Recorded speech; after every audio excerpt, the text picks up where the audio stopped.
कि राजधाम के 52 सेकंड में खड़े होकर गाना या वंदे मातरम और भारत माता की जय के जोरों शोरों से नारे लगाना ही देशभक्ति है।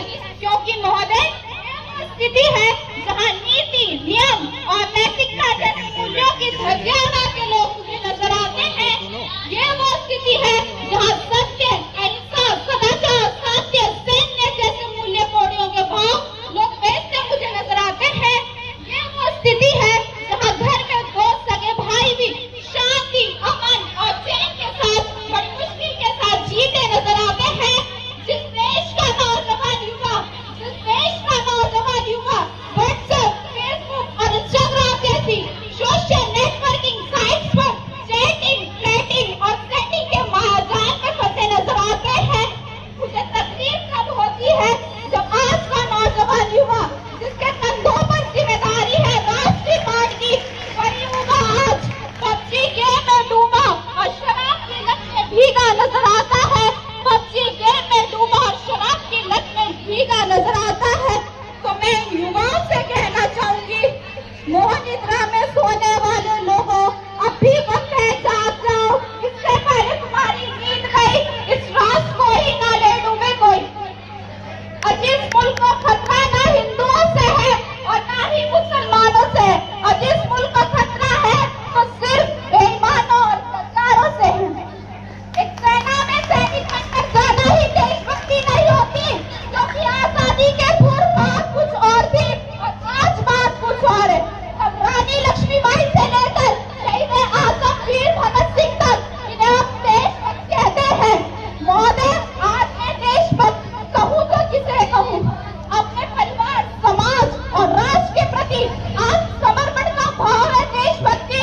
हर देशद्रोही के जीवन में आने वाला तूफान है देशभक्ति। हर लोकता को पछाड़कर ईमानदारी से किया गया कार्य देशभक्ति। एक गरीब, बुजुर्ग, बीमार को दवाई देना है देशभक्ति। और महोदय, एक शिक्षक पैसों के लिए नहीं परंतु विद्यार्थी को आगे बढ़ाने के उद्देश्य से पढ़ाए तो वो है देशभक्ति। और इस देश का नौजवान युवा इस वतन की रक्षा के खातिर दूसरे को मारने के लिए नहीं परंतु पहले खुद मरने के लिए तैयार हो तो वो है देशभक्ति। और एक पत्रकार अपनी पत्रकारिता ईमानदारी से करे तो वो है देशभक्ति। तो महोदय, मैं इन देशद्रोहियों से यही कहना चाहूंगी, ए हवाओं में जहर घोलने वालों, ए हवाओं में जहर घोलने वालों, फिजाएं हमारे इशारों से बदलती है। तुम क्या तस्वीर बदलोगे मेरे हिंदुस्तान की? शेरों के जिक्र में माँ भारत की बस्ती है, शेरों के जिक्र में माँ भारत की बस्ती है। अगर मैं बात आज महिलाओं की करूँ तो आज महिलाओं को आरक्षित नहीं परंतु संरक्षित करने की जरूरत है। क्योंकि आज कन्या भ्रूण हत्या, दहेज प्रथा, बाल विवाह, यौन शोषण और बलात्कार जैसी बातें बढ़ती नजर आ रही है। तो महोदय, मैं नारी सशक्तिकरण पर कुछ पंक्तियां अदा करना चाहूंगी। इस वतन की रक्षा का हम लड़कियों को भी हक है, इस वतन की रक्षा का हम लड़कियों को भी हक है। इतिहास की किताबें उठाकर देख लो, जिसको भी हमारी काबिलियत पर शक है। किसी के लिए खुशियां लाई हूँ तो किसी के लिए गाली बरसाई हूँ। मैं भी इस वतन के खातिर कंधे से कंधा मिलाने आई हूँ और भारत माता की बेटी हूँ, तैयार शरद पर सीने में गोली खाने को। एक माँ बनकर हर दर्द को सह जाना आता है, एक बहन, बेटी और पत्नी बनकर हर गम को छुपाना आता है। रसोई में बेलन ही नहीं साहब, मुझे इस वतन की रक्षा की खातिर हथियार भी उठाना आता है। और भूल मत करना सिर्फ पापा की परी समझने की, और भूल मत करना सिर्फ पापा की परी समझने की। मैं रानी लक्ष्मीबाई हूँ, मैं रानी लक्ष्मीबाई हूँ। अगर मैं आज राजनीति की करूँ तो मुझे राजनीति से कोई परहेज नहीं है, वरन परहेज राजनेताओं की राज करने की नीति से है। सुनने का उम्मीदवार राजा नहीं वरन सेवक होना चाहिए, सुनने का उम्मीदवार राजा नहीं वरन सेवक होना चाहिए, जो जनता की हर समस्याओं का निदान कर सके। लड़ झगड़ कर नहीं वरन सोच समझ कर फैसले ले जाएंगे, तब हमारा राष्ट्र निर्माण संभव होगा। तो मैं इन राजनेताओं को दो पंक्तियां कहना चाहूंगी, जिन्हें हम हार बैठे हैं कला अपना सजाने को, जिन्हें हम हार बैठे हैं कला अपना सजाने को।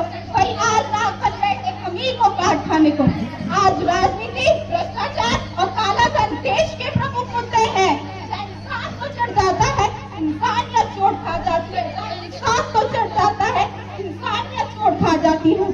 इस धन से हम सोने की चैन तो खरीद सकते हैं, लेकिन नींद चैन की सो नहीं सकते, लेकिन नींद चैन की सो नहीं सकते, इसका मैं दावा करती हूँ। हमारा राष्ट्र निर्माण तब संभव होगा जब एक गरीब की झोपड़ी को बदलकर उसका खुद का एक घर होगा। हमारा राष्ट्र निर्माण तब संभव होगा जब एक पतिया किसान के खेत में पानी पहुंचाया जाएगा। हमारा राष्ट्र निर्माण तब संभव होगा जब जाट, मेघवाल और राजपूत का भेदभाव हमारी सोच से मिटाया जाएगा। हमारा राष्ट्र निर्माण तब संभव होगा जब स्कूल, विश्वविद्यालय, कॉलेज अराजकता के अड्डे नहीं वरन शिक्षा के मंदिर कहलाएंगे। हमारा राष्ट्र निर्माण तब संभव होगा जब स्कूलों में आइंस्टाइन बाबा के साथ साथ नेहरू, रानी लक्ष्मीबाई और शहीद आजम वीर भगत सिंह जैसे महान पुरुषों की जीवनियों को पढ़ाया जाएगा। हमारा राष्ट्र निर्माण तब संभव होगा जब हमारा आइडियल कोई अभिनेता नहीं वरन विंग कमांडर अभिनंदन जैसा वीर योद्धा होगा। हमारा राष्ट्र निर्माण तब संभव होगा जब महोदय परीक्षाओं के पेपर लीक नहीं होंगे और युवाओं के भविष्य के साथ खिलवाड़ नहीं की जाएगी। जब परीक्षाओं के पेपर लीक नहीं होंगे और युवाओं के भविष्य के साथ खिलवाड़ नहीं की जाएगी, तब हमारा राष्ट्र निर्माण संभव होगा। अंत में मैं अपनी वाणी को विराम देते हुए यही कहूंगी, काश मेरी जिंदगी में भी शरद की कोई शाम आए, काश मेरी जिंदगी में भी शरद की कोई शाम आए, काश मेरी जिंदगी भी मेरे वतन के काम आए, काश मेरी जिंदगी भी मेरे वतन के काम। न खौफ है मौत का, न आरज़ू है जन्नत की, न